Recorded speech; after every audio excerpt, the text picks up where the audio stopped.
Et ce mot, la Camin la Redia, ça veut dire quoi? C'est quelle origine? C'est le chemin? Camina Redia, c'est ça. C'est ça. C'est le chemin en fait. Voilà. Mais est-ce qu'il y a une signification en patois ou... Une redia, donc, ça signifie un bardeau en châtaignier, quoi. Et donc la redia, c'est sûrement l'endroit où soit l'on produit ou l'on stocke le bardeau en châtaignier, quoi. Donc, le bardeau en châtaignier, c'est la tuile de toit. La tuile de toit. Un bardeau, c'est une tuile pour recouvrir les toits, donc en bois, en châtaignier, comme c'était le cas jusqu'à quelques dizaines d'années dans le coin, quoi, en fait. Donc le chemin de la Redia, le chemin il traverse exactement le domaine de la Redia, enfin, la petite propriété sur cette colline, quoi, en fait, avec un versant est de ce côté-ci, un versant ouest de ce côté-là. Donc voilà, on est le 11 novembre aujourd'hui et on a la moitié des surfaces qui sont encore à vendanger puisque les petits mansins sont toujours dehors en attente de flétrissement. Donc voilà, une grappe de petits mansins, c'est des petits grains peau épaisse. Et encore ceux-là n'ont pas commencé à flétrir encore. On n'est pas du côté soleil là. Là on est du côté soleil, on commence à avoir des flétrissements. Mais voilà typiquement ce qui est une grappe de petits mansins, des grains qui ne se touchent pas. Et bon, un peu de jus par grain quoi, et des peaux très épaisses, très résistantes quoi. Et pas de pourriture, 11 novembre ici, pas de pourriture grise, enfin pas de pourriture tout court.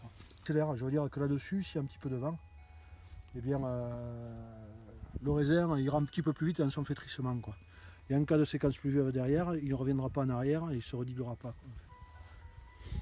C'est quelque chose que j'avais mis au point il y a une vingtaine d'années. Bon voilà, j'avais essayé de regarder si ça résistait à la pluie et au vent, quoi, ce type de dispositif. Et effectivement, avec des grappes formées, avec des fourches bien formées, on peut suspendre ça sur les fils et puis là.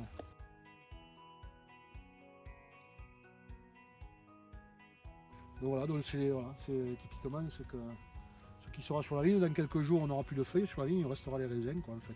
Et ils pourront rester comme ça 10 jours, 15 jours. Si on a la chance d'avoir des vents du sud, là, des vents issus d'Espagne, enfin, qui descendent de chaud ici, ils montent chaud d'Espagne, ils descendent de chaud ici. Et c'est l'effet de fun, hein. Contrairement à ce qu'on pourrait imaginer, ils montent froid d'Espagne, ils se compressent sur le sommet des Pyrénées comme dans un compresseur de réfrigérateur. Ils se tiédissent donc avec cette compression et ils redescendent tiède ici, donc 25 degrés pendant quelques jours. Si c'est un maximum de 8 jours, on est certain de faire de très très belles choses. Et ces vents-là qui s'attaquent à des raisins parfaitement mûrs peuvent donner de très beaux flétrissements. Un flétrissement, c'est pas seulement un flétrissement mécanique. Le passerillage, c'est aussi une mutation de la couleur vers le rose, vers le violet, qui s'accompagne d'une multiplication de l'intensité aromatique, donc, et puis du changement de registre de fruits frais à fruits confits, rôtis, confiturés, de type coin, figue rôti et ce type d'arôme là quoi, en fait. On quitte le côté mangue, abricot et on va vers des choses plus rôties quoi, en fait. Et plus complexes aussi quoi, en fait. Il y a 10 hectares plantés ici, 2 hectares et demi en achat de réserve mais historique hein, depuis 20 ans, c'est toujours les mêmes d'ailleurs, 2 hectares et demi pour la cuvée Stade d'Arrêt quoi en fait. Et là je viens de planter, il y aura à terme un hectare 8 à la sub sur une barre rocheuse calcaire qui est une géologie totalement différente de ce que j'ai ici. C'est du petit mansin de sélection massale, il y aura un peu de camaralé à terme, il y aura du sec, du moelleux. Ça c'était vraiment les prémices puisque c'est les premiers 100 litres. Et donc voilà, ça devrait être très sympa. C'est une superbe exposition, c'est à 15 km d'ici vers les montagnes, donc plus frais normalement, la nuit du moins, mais l'exposition est telle que c'est vraiment un pan de mur plein sud avec des pentes vertigineuses qui font que la température monte très très vite la journée. Là-bas c'était argilo-calcaire, ici c'est du pudding argile, limon, le pudding de Jurançon, donc c'est une particularité géologique qui recouvre les 2 tiers de l'appellation Jurançon, on va dire. Après c'est des galets sur mon air. Et c'est des galets de glaciers pyrénéens. C'est directement issu, au sous-sol, de la formation des Pyrénées, des glaciers qui ont creusé des vallées quoi en fait. Et donc on charrié des pierres de grès, de schiste sur le Piémont, là où nous sommes. Et donc ça, les galets, donc, nos galets ne ressemblent pas à des galets de rivière, ils ne sont pas polis comme les galets de rivière ou de fleuve. C'est des galets donc, morainiques de forme assez non régulière, pas forcément lisse, et donc ça donne ça. C'est ce qu'on a sous les pieds, quoi, en fait. Ça peut donner des petits rochers comme ça peut donner des petits cailloux comme ça, ou des petits graviers. C'est assez disparate et assez hétérogène en termes géologiques. Donc c'est cette espèce de gâteau appelé pouding, donc à juste titre, et puis qui est lié par des argiles, des limons, qui font 2 tiers des Johansson, quoi, en fait.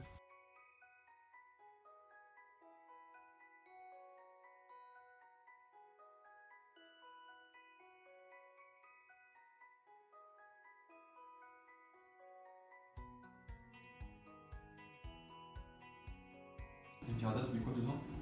Un tiers de petit, c'est quasiment la même chose. Un tiers de gros. Et le dernier tiers, c'est Courbet Camaralais. Courbet Camaralais. Bon, il y a un petit peu. Il y a du Camaralais à la place d'un peu de Provence, 15%. Après, c'est un endroit différent sur ces parcelles, c'est les terrasses là-dessous. Là. Le tournant, là. C'est vide, là. Juste le tournant des terrasses. C'est quoi ce mot, la Pirada? Le tournant, la colombe, quoi. Ah, c'est la terre. Et en fait, la Tirada et la Pirada, c'est juste une question de parcelle, en fait. Ouais, si, c'est des parcelles. Sauf que la paravane, c'est 8 fois plus de bouteilles, c'est 15 à 18 000 bouteilles, et la Birade, c'est 2500, 30 000 bouteilles. On n'est pas sur la même échelle. La Birade, c'est une sélection parcellaire à l'intérieur de la paravane.